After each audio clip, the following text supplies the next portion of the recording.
अब आते हैं उस दलील पर जो मेरी नजर में बकवास भी है और फालतू भी है। कहा जा रहा है कि इन कानूनों के पीछे की सोच यह है कि अंग्रेजी राज की मानसिकता से आजाद करना, अंग्रेजी राज की मानसिकता से। अंग्रेजी में इसे डीकोलोनाइजेशन कहते हैं। संसद परिसर के बाहर विपक्ष के सांसदों के हाथ में जो संविधान है वो पूरी तरह से भारतीय सदस्यों से बनाई गई, यानी संविधान सभा के सदस्यों ने इसके एक एक प्रावधानों पर चर्चा की, पास किया और संविधान बना। डॉक्टर भीमराव अंबेडकर का संविधान देखकर किसी को याद नहीं आता, ना आना चाहिए कि इसका संबंध किसी अंग्रेजी राज की मानसिकता से है।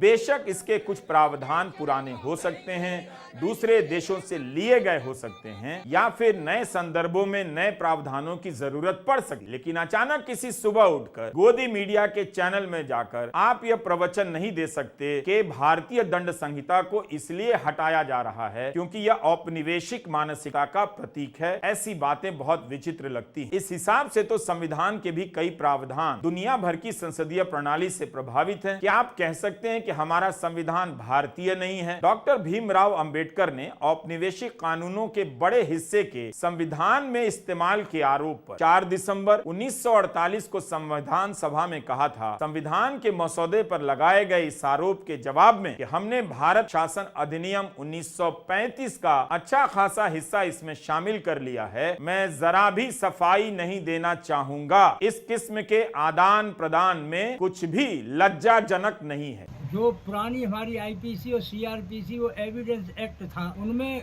नई धाराओं का अमेंडमेंट कर दिया है। पुरानी खत्म करके आईपीसी जगह पे एनवीसी कर दिया है, बीएनएस कर दिया है, और केवल अंकों की इधर हेरा फेरी हुई है मात्र, मतलब अंक घटा बढ़ा दिए गए हैं, धारा में परिवर्तन कर दिया गया है, जो कि त्यों एडिट है सब मामला। जैसे पहले 3 से 2 हत्या में धारा लगती थी, अब उसकी जगह पर 1 से 3 कर दी गई है।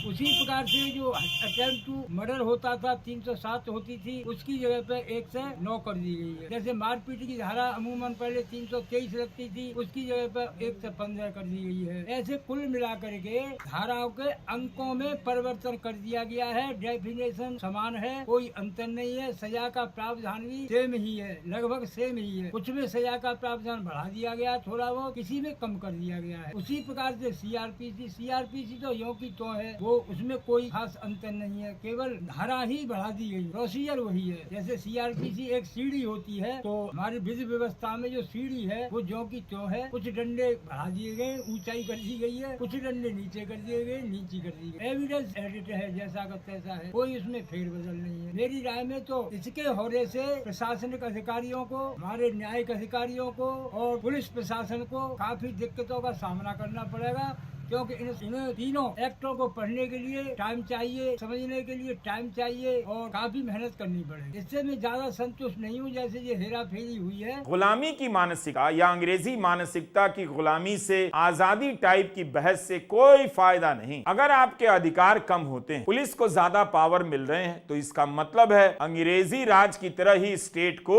मजबूत किया जा रहा है। भले ही यह काम अंग्रेजी में हो या हमारी हिंदी में। याद रखिएगा, हिंदी बोल देने से ही राज्य व्यवस्था मानवीय और भारतीय नहीं हो जाती है। हिंदी बोलकर भी शासन उतना ही क्रूर और विभत्स, हिंसक और झूठा हो सकता है जितना वह किसी अन्य भाषाओं में। इसलिए नागरिक अधिकारों की बात कीजिए, उसकी चिंता कीजिए। आज आपके घरों में जो बच्चा अंग्रेजी बोलता है वो कहीं से भी औपनिवेशिक नहीं। क्या उसे आप अंग्रेजों की अंग्रेजी बोलकर खारिज कर सकते हैं? तो फिर हर अंग्रेजी बोलने वाले को गुलाम घोषित कर दीजिए। आप माता पिता के रूप में केवल अंग्रेजी सिखाने के लिए कभी हिसाब जोड़िएगा कि बच्चे पर प्राइमरी से लेकर कॉलेज तक में लाखों रुपए आप खर्च करते हैं। किस किस चीज को विदेशी प्रभाव से आप मुक्त करेंगे? कायदे से तो आपको विदेश भी नहीं जाना चाहिए। जो विदेश में बस गए उन सबको पकड़ के ले आना चाहिए ताकि उन्हें आजाद भारत में बसाया जा सके। वो बाहर जाकर गुलाम हो गए हैं। इस तरह की बातें फालतू। आपकी सोच 1000 तरीके से कॉलोनाइज की जाती, यह प्रक्रिया चलती रहती। सीरियल से लेकर गानों तक से भी आपका जीवन, आपका खान पान सब कुछ कॉलोनाइज होता रहता है। यह एक प्रक्रिया है जिसके प्रति लोग सजग होते हैं और अपने हिसाब से रास्ता तय कर लेते हैं। सुप्रीम कोर्ट के वरिष्ठ वकील कपिल सिब्बल का भी मानना है कि इन तीनों कानूनों में भारतीयता जैसी कोई चीज नहीं। वरिष्ठ वकील और पूर्व अतिरिक्त सॉलिसिटर जनरल इंदिरा जयसिंह काफी सक्रियता से इन पहलुओं को उठा रही। इंडियन एक्सप्रेस में पूर्व वकील इंदिरा जयसिंह लिखती हैं कि at the heart of every criminal law is the need for its compliance with criminal procedure. मतलब यह हुआ कि कानून बना तो रहे हैं,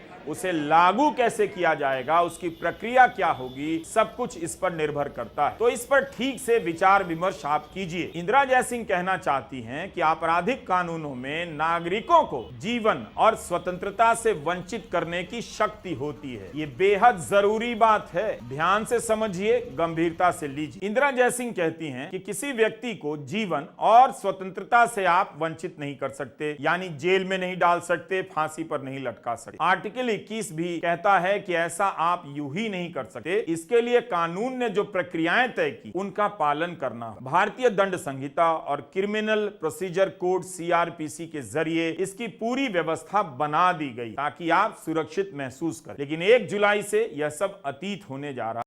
अगर आपको हमारा वीडियो पसंद आया हो तो इसे लाइक करें, चैनल को सब्सक्राइब करें और बेल आइकन को दबाना ना भूलें ताकि आप हर ताज़ा अपडेट सबसे पहले पा सकें। जय हिंद।